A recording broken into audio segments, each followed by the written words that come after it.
नमस्कार, मैं सुमन नजर टीवी न्यूज से। मैं आज कुछ मुख्य खबरें लेकर आपके सामने हाजिर हूँ, आपके और हमारे सरोकार में जुड़ी हुई है। आइए देखते हैं मुख्य खबरें। ऐसा अत्याचार नहीं हो, उनको चारों को सजा दी जाए। तभी हम साथ जितना सहयोग करो भाई, अपने जितना भी वाल्मीकि समाज के हम सबको एक मिलके संघर्ष करना है। उनको फांसी दिलानी है। मनीषा के हत्यारों को फांसी दो, फांसी दो। मनीषा के हत्यारों को फांसी दो, फांसी दो। योगी सरकार मुर्दाबाद, मुर्दाबाद, मुर्दाबाद। योगी सरकार मुर्दाबाद, मुर्दाबाद, मुर्दाबाद। मैं सत्तावन जेंगाला, अखिल भारतीय मजदूर परिषद अध्यक्ष दिल्ली प्रदेश, वर्तमान सरकार की निंदा करता हूं। वर्तमान यूपी सरकार की निंदा करता हूं कि योगी आदित्यनाथ ने इतना कायरपन दिखाया कि उस देश की बेटी को अंधेरे के बीच में उनका अंतिम संस्कार किया। देश में रोजाना रेप के नए नए केस आते हैं और विशेषकर गरीब दबे कुचले घरों की बेटियों की इज्जत लूटी जाती है। ये हो क्यों रहा है?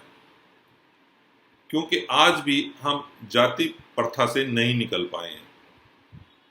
ये संविधान ने तो हमें बराबर का दर्जा दिया सभी को, लेकिन कुछ ऐसे सिरफिरे लोग हैं जो आज भी इस बात को मानने को मजबूर नहीं है। सरकारों को इस ओर ध्यान देना होगा। मनीषा जैसी घटनाएं अगर रोकनी है तो जाति प्रथा पर रोक लगानी होगी। मैं ऐसा इसलिए कह रहा हूं कि हाथरस में जो दिलेर नाम का व्यक्ति एमपी है, वो किसी भी लायक नहीं है कि वो कैसे जमीन पर बैठा है और उसके चारों ओर लोग कुर्सियों पर बैठे हैं और जमीन पर बैठकर वो चाय पी रहा है। शर्म आनी चाहिए इस दिलेर रखे हुए नाम वाले व्यक्ति को। ये एमपी है जो संविधान के द्वारा चुना गया है, तो आप समझ सकते हैं कि जब वहां का मेंबर ऑफ पार्लियामेंट जमीन पर बैठ के इन लोगों के सामने गिड़गिड़ाता है, तो उस समाज से जो अन्य लोग हैं, जो गरीब हैं, दबे कुचले हैं, उनकी रक्षा कौन करेगा? आइए सुनते हैं इसी परिवार के एक बच्चा जो बड़ी मुश्किल से बाहर निकल कर आया, उसने डीएम के लिए क्या बताया। बड़ी शर्मनाक बात है, ऐसा क्षेत्र का जो डीएम अभी भी बना हुआ है। यहाँ कैसे पहुँचे हो? कैसे आने दिया? खेतों में के आए हैं, छुपके निहार के बहाने। क्या नाम है तुम्हारा? आने नहीं दे रहे क्या? आने नहीं दे रहे किसी को। अच्छा, हमारे ताऊ भी आ रहे थे कि हम तो अपने आदमी को बुला के लेके आएंगे, हम तो मीडिया वालों को बुला के लेके आएंगे। पुलिस डीएम साहब धमकी दे रहे हैं वहाँ पे। उनको धमकी दे रहे हैं। उनको डीएम साहब क्या कह रहे हैं? उनकी छाती पे लात मारा तो उनकी दर्द हो रहा है। किसको छाती पे लात मारा? उनके किसने? डीएम साहब ने मारा। किसको? बेहोश हुए थे वो? ताऊ को मारा? कल ताऊ जी बेहोश हुए थे क्या? हाँ, ताऊ बेहोश हो गए थे। तबीयत कैसे खराब हो गई थी फिर? ताऊ जी की तबीयत कैसे खराब हुई थी? उनकी छाती पे लात मार दिया था, फिर वो अपने आप बेहोश हो गए थे ना। तो कमरे में बंद भी किया था दो बच्चों को? कमरे में बंद कर दिया था। जो दुर्व्यवहार और जघन्य अपराध किया गया वहां के लोगों द्वारा, जो कि चार आज हम उनको राक्षस कह रहे हैं, ऐसे अपराध के खिलाफ डॉक्टर भीमराव अंबेडकर के पड़पोता भी हाथरस पहुंचा और डीएम से जाकर उसने वार्तालाप किया।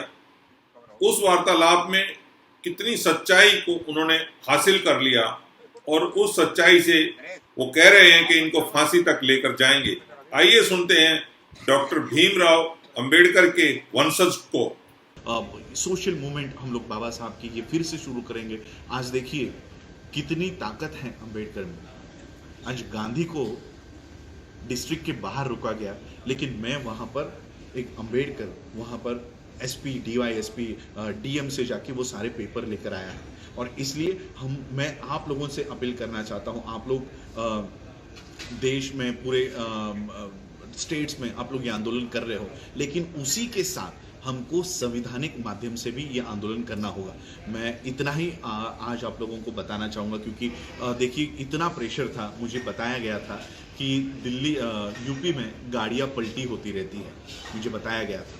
इसलिए मैंने कहा कि जब तक मैं जिंदा पहुँचूँ दिल्ली में, दिल्ली में पहुंचने के बाद ये सारी बातें मैं आपको बताऊंगा। इस तरह का एफआईआर बनाया गया है, इस तरह के मेडिकल रिपोर्ट्स बताए गए हैं। मुझे खुद डीएम प्रेशराइज कर रहे थे कि आप ये बताओ कि कोई रेप हुआ ही नहीं है।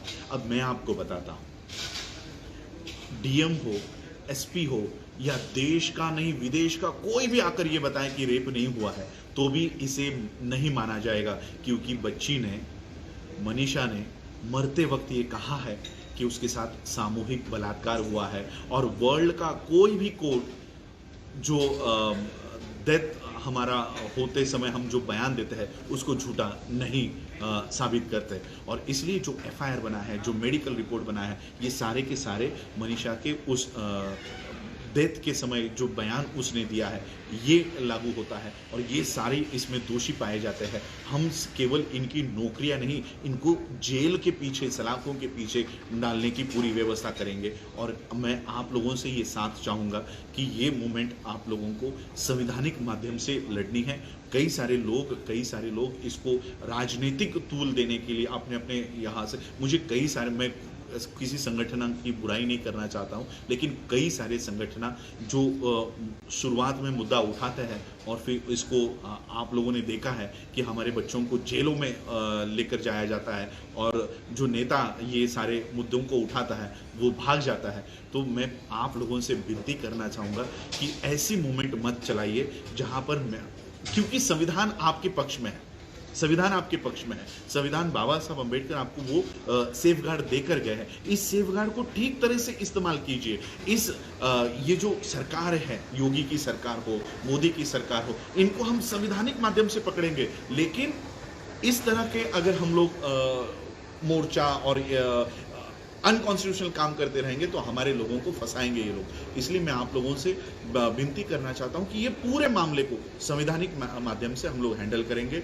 एसपी हो, डीएम हो, मेडिकल जिन्होंने ये रिपोर्ट बनाई है, ये सारे के सारे फंस चुके हैं और इसलिए हम लोगों को उस तरह से इस केस को हैंडल करना होगा और पूरा का पूरा ये केस हम लोग लड़ेंगे, हाई कोर्ट में लड़ेंगे और यूपी के बाहर लड़ेंगे।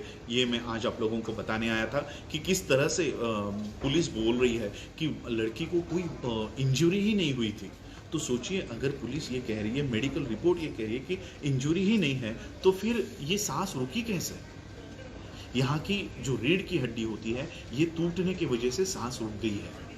तो ये रीढ़ की हड्डी कैसे टूट गई? रीढ़ की हड्डी टूटने के लिए पहले आपकी ये मांस को टूटना पड़ेगा, हड्डियों को टूटा होगा। तो ये कह रहे हैं कि कोई खरोच ही नहीं है, शरीर पर कोई खरोच नहीं है, ये मेडिकल रिपोर्ट बताता है। तो देखिए, इस तरह के सारे ये पेपर्स, इसलिए ये जानकारी में लेकर यहाँ तक कैसे पहुँचाऊँ मुझे पता है और इसलिए मैं आप लोगों से यही आशा करता हूं कि आप लोग मुझे इस मूवमेंट में आप लोग साथ दीजिए। कोई राजनीतिक मेरा इसमें मंशा नहीं है।